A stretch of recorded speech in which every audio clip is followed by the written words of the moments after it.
안녕하세요. 교감 채널의 체리쌤이에요. 지난 13일 서울교대 과학영재원에서는 2022학년도 신입생 모집 요강을 공지하였는데요. 서울교대 과학영재원은 작년 2021학년도 대상자 선발부터 온라인 교육 후 선발로 변경을 하였습니다. 하나, 올해는 분야별로 서류 평가를 진행을 하는 곳도 있고 또 다른 분야는 온라인 교육 후 선발로 진행을 하는 곳도 있으니 분야별로 잘 살펴볼 필요가 있습니다. 어떤 내용인지 공지 내용을 기반으로 요강을 한번 살펴볼까요? 서울대 과학영재원의 모집 분야 및 정원은 다음과 같습니다. 전년도와 비교했을 때 변경사항 없이 동일하다라고 보시면 될 것 같고요. 초등 융합은 초등학교 3, 4, 5학년을 대상으로 선발을 하고 있으며 중학생은 중등 융합은 초등학교 6학년을 대상으로 학교에서 추천받은 학생을 선발하고 있습니다. 추천받은 학생을 대상으로 1차, 2차를 진행한 후에 선발을 하고요. 초등 융합은 3, 4, 5학년을 선발해서 초등학교 4, 5, 6학년이 함께 수업을 받게 됩니다. 그러다 보니까 아무래도 초등학교 3학년 학생의 합격 비율이 조금 낮은 편이라고 보시면 될 것 같고요. 중등 융합은 초등학교 6학년을 선발하니 중학교 1학년을 대상으로 수업을 진행하고 있습니다. 그러면 각 분야별로는 어떻게 선발하고 있는지 그 일정을 살펴보면요. 일단 선발 방법의 가장 첫 번째 지원이 있죠. 그래서 입학 지원을 하고 난 후에 1차 전형인 이 포트폴리오와 자기 소개서로 평가를 하는 분야가 있고 과학과 정보 중등 과학 심화 같은 경우는 온라인 소음 교육 및 자기소개서를 통해 1차 평가가 진행이 되고 나면 이 평가자를 대상으로 합격자 발표가 나고 이 합격자들은 꼭 추천서, 입력기간에 추천서를 입력할 수 있도록 해야 합니다. 추천서는 내가 아닌 추천인이 추천을 해야 되겠죠. 그러면 1차 전형에 합격을 하고 추천서가 입력이 완성된 학생들은 2차 전형, 즉 면접을 진행하게 됩니다. 이를 통해서 최종 합격자가 발표가 되는데요. 지원부터 살펴보도록 하겠습니다. 지원은 9월 13일부터 16일까지 약 5일간 진행이 되고 있죠. 그래서 4일이죠. 4일간 지원이 되고요. 지원 기간에는 제출 서류를 제출해야 합니다. 지원서 및 제공 동의서, 그리고 있는 게 자기소개서 항목이죠. 그리고 해당자에 해당하는 이 포트폴리오와 증빙 서류인데요. 포트폴리오 같은 경우는 아까 수학과 어떤 수리 정보, 심화 같은 경우는 온라인 교육이 아닌 포트폴리오 평가로 변경이 되어 있습니다. 그러다 보니까 이 학생들, 이 수학과 수리 정보에 지원한 학생들은 추가적으로 포트폴리오를 제출해야 된다는 점 꼭 기억을 하시면 좋을 것 같고요. 이 제출 서류들은 전부 다 세 가지는 꼭 필수예요. 필수이고 모두 다 홈페이지에 직접 작성을 하도록 되어 있는데요. 자기소개서 같은 경우도 자필이 아닌 꼭 홈페이지에 직접 작성을 하도록 되어 있습니다. 홈페이지에 이 4일이라는 시간 동안 홈페이지에 작성을 하다 보니까 아이들이 굉장히 짧은 시간 안에 그 내용들을 다 채우지 못하죠. 그래서 미리미리 아이들이 자기소개서 항목을 한번 보고 직접 써본 다음에 써보고 읽어도 보고 수정을 해서 최종적으로 최종 완료된 부분만 홈페이지에 직접 작성을 하도록 하면 됩니다. 자기소개서 항목을 살펴보면 아직까지 올해 자기소개서 항목은 올라와 있지 않아요. 그래서 전년도 걸 가져와 보면 전년도와 재작년이 최근 2년 동안 동일한 항목으로 진행이 되었고요. 총 항목은 5개의 항목으로 이루어져 있습니다. 가장 하고 싶은 거, 가장 힘들거나 싫은 거, 그리고 내가 1년간 읽은 책들, 책 제목과 가장 인상 깊은 책 한 권, 그리고 30년 후에 내가 어떤 일을 하고 있을지 예상하는 것과 지금 내가 지원하는 분야에서 꼭 알고 싶은 질문 한 가지를 작성하는 거고요. 이 모든 것이 각각 문항별로 100자 안에 작성을 해야 된다라는 점입니다. 그 말은 백제와 굉장히 적은 분량이죠. 그러다 보니까 꼭 필요한 거 또는 임팩트 있는 것을 작성을 해보는 게 중요하겠죠. 그러니 미리 작성해보는 게 굉장히 필요한 항목이라고 보시면 될 것 같고요. 이렇게 지원 서류를 전부 다 준비한 후에 제출하면 뭐가 진행이 되죠? 1단계 1차 전형이 진행이 돼요. 특히 초등 수학 같은 경우는 포트폴리오와 자기소개서 그리고 나머지 분야는 온라인으로 진행이 된다라고 언급이 됐는데요. 좀 더 자세히 살펴보면요. 작년에는 변화가 돼서 모든 분야가 전부 온라인 교육을 실시를 했어요. 하지만 올해는 과학과 정보, 과학 심화, 중등 심화 같은 경우는 온라인 교육을 그대로 실시를 하지만 초등 수학 심화와 수리 정보 같은 경우는 온라인 교육이 진행되지 않고 어떤 게 포트폴리오 평가가 진행이 된다라는 점입니다. 포트폴리오를 통해서 1.5배수 내외로 선발을 한다라고 되어 있는데요. 수학 분야인 경우 포트폴리오는 산출물 자료를 최대 3부까지 제출하는 게 포트폴리오 평가가 됩니다. 각각의 산출물은 자료 한 부당 A4 용지 한 페이지 분량으로 요약을 해야 하고요. 그러니 분량이 많다라고 좋은 게 아니에요. 한 페이지 분량에 작성을 하되 내가 만든 산출물이 발명품처럼 어떤 실물이 있는 거다. 그 내용을 내가 자료에 하지 못하잖아요. 그걸 산출물을 보낼 수 없으니 그거 같은 경우는 사진으로 대처해서 제출을 할 수 있다라고 되어 있고요. 이 역시도 산출물 자료에는 수상 실적이나 학업 성취도 평가 결과는 포함할 필요가 없다. 라고 보시면 될 것 같습니다. 그래서 산출물 3개로 자기소개서와 함께 평가가 진행이 되고요.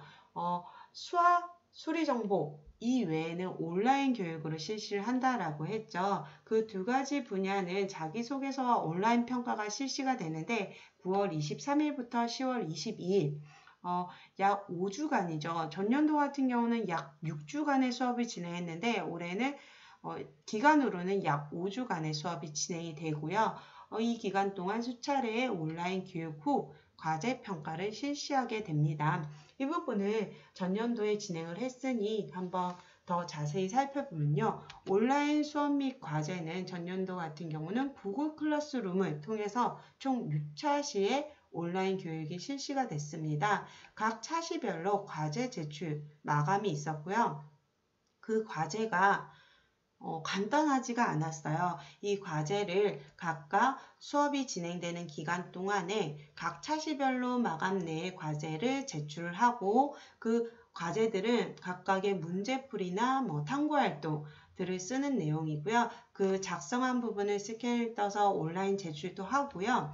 수학 같은 경우는 마지막 과제의 마지막 문제를 지필로도 이렇게 작성을 하지만 그 부분을 설명하는 부분을 동영상으로 5분 이내에 이렇게 촬영을 해서 제출을 해야 되는 그런 활동이라고 보시면 돼요. 그러다 보니까 날짜를 보면 강의 날짜도 모든 요일이 같지가 않아요. 목요일날 진행됐다가 수요일, 월요일처럼 매 차시 강의 날짜가 달랐기 때문에 꼭 요일을 확인할 필요가 있고요. 과제 제출 마감도 우리가 강의를 시작한 후 약 4일 만에 모든 과제를 제출했어야 했어요.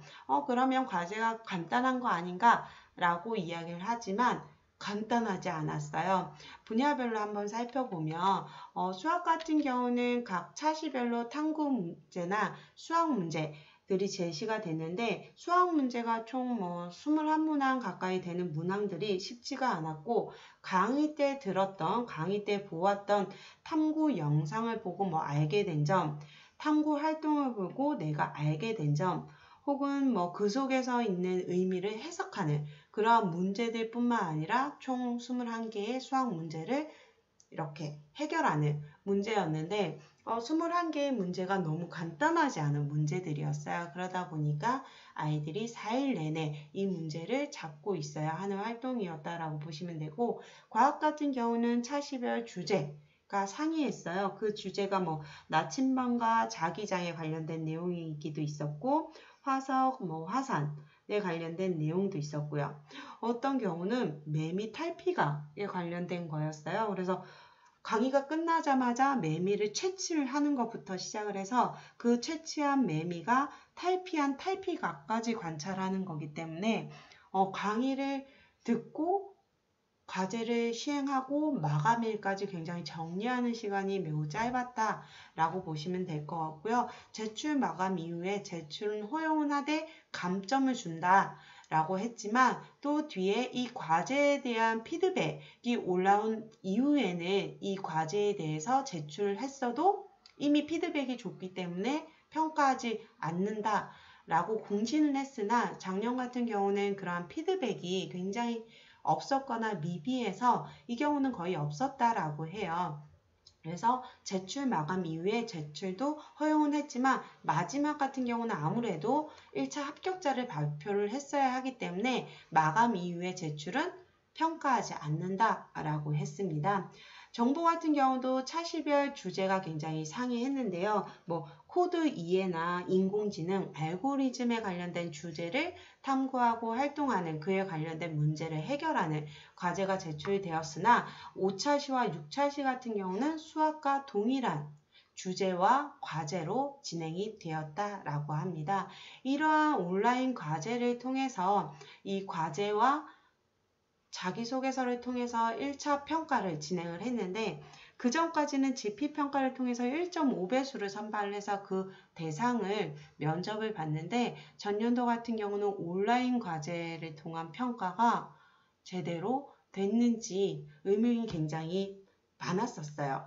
그 이유가 2차 전형을 1차 합격자에 한해서 선발을 한다라고 했는데 그 합격자가 원래는 기존에는 정원의 1.5배수, 1.2배수 대부분이 이렇게 진행이 됐는데 전년도 같은 경우는 온라인 교육을 통한 많아도 2배수 정도이지 않을까라고 생각을 했는데 실질적으로 합격된 아이들을 살펴보니 거의 3, 4배에 가까운 아이들, 정원의 3, 4배에 가까운 아이들이 합격을 했던 거예요. 그러다 보니까 1차보다는 2차가 굉장히 중요했다라는 이야기가 많았는데요.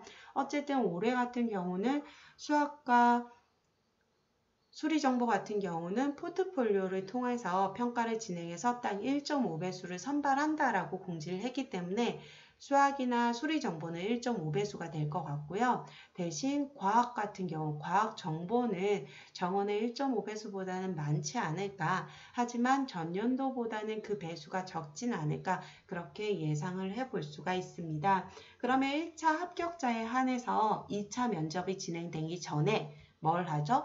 추천서를 입력하도록 되어 있어요. 그 추천서 입력 기간은 29일부터 10월 3일까지밖에 되지가 않아요. 굉장히 일정이 촉박하죠. 약 6일 동안에 선생님이 직접 작성을 하는 건데 하나 작성을 하는 거니까 쉽지 않나 라고 이야기를 하지만 아니죠. 선생님은 나 혼자 작성을 하는 게 아니라 여러 명의 학생의 추천서를 작성을 해야 하기 때문에 내가 만약 서울교대 과학영재원에 지원을 했다라면 미리미리 선생님께 추천서를 이야기를 해놓는 게 좋습니다. 그래서 추천인의 추천서를 홈페이지를 통해서 선생님이 직접 작성을 하도록 되어 있고요. 추천인은 지원자를 지도했던 담임 교사나 재학하는 학교의 교사 또는 영재교육기관을 다녔다라고 하면 영재교육기관의 지원자를 가르치는 교원이면 가능합니다. 이 선생님들 중에서 내가 추천을 받고자 하는 추천 1인을 선택해서 받을 수가 있고요.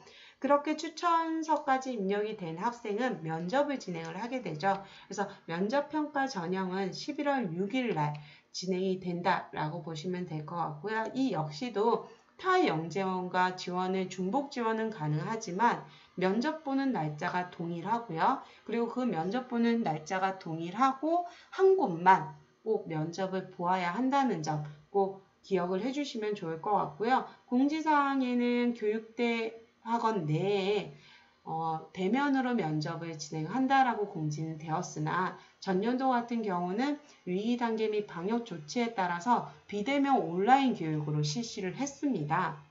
어떻게? 온라인 교육으로 실시를 했어요. 그러니 전날 이제 줌으로 접속도 했기 때문에 그 주소로 접속도 했기 때문에 아이들은 온라인 대면 면접, 온라인상의 대면 면접이라고 예상을 했는데 완전히 달랐죠. 어떻게? 작년 같은 경우는 온라인 지필 면접이 진행이 됐어요. 온라인 지필 면접은 뭐다? 타이핑 치는 거죠. 문제가 제시가 되면 그 문제에 대해서 타이핑을 쳐야 하는데 뭐가 있었어요? 제한 시간 내에 작성을 하도록 했었어요. 수학 같은 경우를 예를 들면 일상적인 두 가지 문항이 과제에 관련된 18가지의 문항이 제시가 됐는데 이 20개의 문항이 한꺼번에 올라와 있어서 내가 생각나는 거 아니면 내가 해결할 수 있는 걸 먼저 작성을 하느냐 그게 아니라 3개의 문항씩 총 6번이 뜹니다. 3개의 문항이 뜨고 나면 작성할 시간을 280초를 줘요. 뭐 4분 정도의 시간을 주고 나면 그 시간 내에 무조건 그 세 문제에 대한 답변을 쳐야 돼요. 시간이 지나고 나면 바로 다음 문제로 넘어가고 그 앞에 문제에 대한 답안은 더 이상 작성할 수 없게 되었어요. 그러다 보니까 내가 알고 있는 문제더라도 타이핑이 문제가 된 학생도 있겠죠. 타이핑을 시간 내에 작성하지 못해서 넘어가는 경우. 그리고 너무 당황한 거죠. 너무 당황해서 시간 제한이 있다는 것도 당황스럽고 문제를 바로바로 해결하고 그걸 타이핑 쳐야 된다는 것도 당황스럽고 그러한 당황한 아이들은 할 수 있지만 또 못하는 경우도 생겼었을 거예요. 그래서 수학 같은 경우는 그렇게 18문항이 단답형으로 진행이 됐다라고 하지만 과학 같은 경우는 주제별로 우리가 과제했던 내용이긴 하지만 주제별로 두세 문항이 동일한 방법으로 띄어지고 제한 시간 안에 두세 가지의 답변을 제시하는 문제였는데 단답형도 있지만 약간의 문장으로 서술해야 되는 경우도 있었다라고 해요. 그런 경우는 타이핑이 늦은 친구들은 생각도 해야 되는데 생각한 걸 작성을 해야 하다 보니까 그 시간 내에 작성을 굉장히 하기 힘들었다라는 평들이 많았어요. 그래서 올해 같은 경우도 대면 면접이 될 수도 있지만 온라인 면접이 될 수도 있겠죠. 그러다 보니까 이 온라인 면접이 전년도와 동일하게 지필 면접이 될 수도 있고 혹은 작년에 이 지필 면접에 대한 문제점을 보고 올해는 대면 면접으로 해야지라고 해서 온라인 대면이 될 수는 있어요. 하지만 어떻게 될지는 알 수가 없는 거죠. 그래서 비대면 온라인으로 진행이 될 때 만약 지필 면접이 진행이 된다라고 하면 제한 시간 내에 작성을 해야 하기 때문에 꼭 타이핑 연습을 하고 진행을 할 수 있도록 하면 더 좋은 결과를 얻을 수 있을 거라 생각이 됩니다. 이상 서울교대 과학영재원 입시 요강 및 변경 내용에 대해서 알아보았습니다. 일정에 주의하시기 바라며 꼭 좋은 결과 있길 바랍니다. 이상 교감 채널의 체리쌤이었습니다. 감사합니다.